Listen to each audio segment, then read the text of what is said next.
Yeah, I think in the next 10 years, I'd love to see the evangelical churches of Wales, of which there are different expressions, of course, but all who would claim to some extent an evangelical heritage, or certainly an evangelical um, um, present.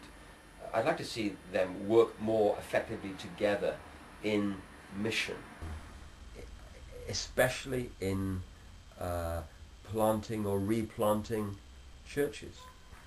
I had the extraordinary privilege only a few weeks ago of meeting with the great grandnephew of Seth Joshua, who was one of the two Joshua brothers who were part of the forward movement at the turn of the last century, and of course were instrumental in building Highfield, Montford Road, Presbyterian as it was then, and about 30 or 40 other churches within the space of about 10 years.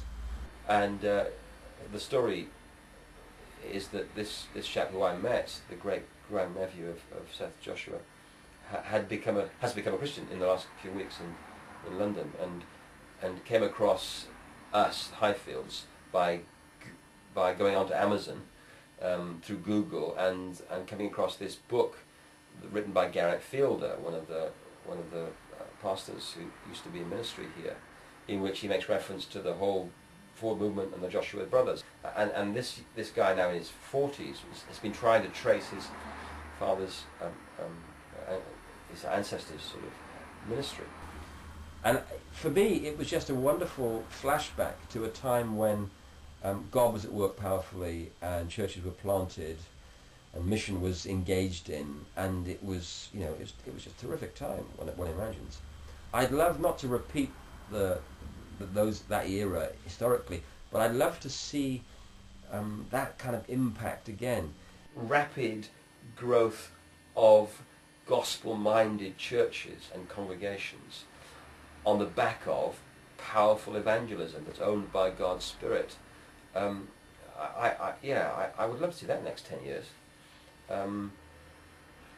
Sadly, of course, many of the old churches that the Joshua brothers built, or whose ministry built, have now been handed over to mosques or Muslims, or to carpet warehouses.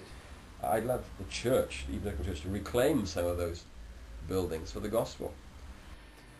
And allied to this, I think in the next 10 years, I'd really like to see a far better link between the theological training of men for the ministry and their effective placement and vocational development as pastor teachers, as evangelists, as church planters. I think that I think we've got to bring together the academy, the theological training element, with the local church in a much more effective partnership, especially for the free church tradition, which doesn't enjoy the kind of structures that the Anglican tradition does.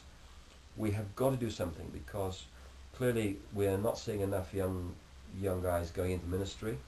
We're not replacing the ones that are dropping off the other end, who are getting too old quickly enough, and all the time we see the church in decline, especially in Wales. So somehow there must be a better relationship to be struck effectively between your Bible colleges and your local churches.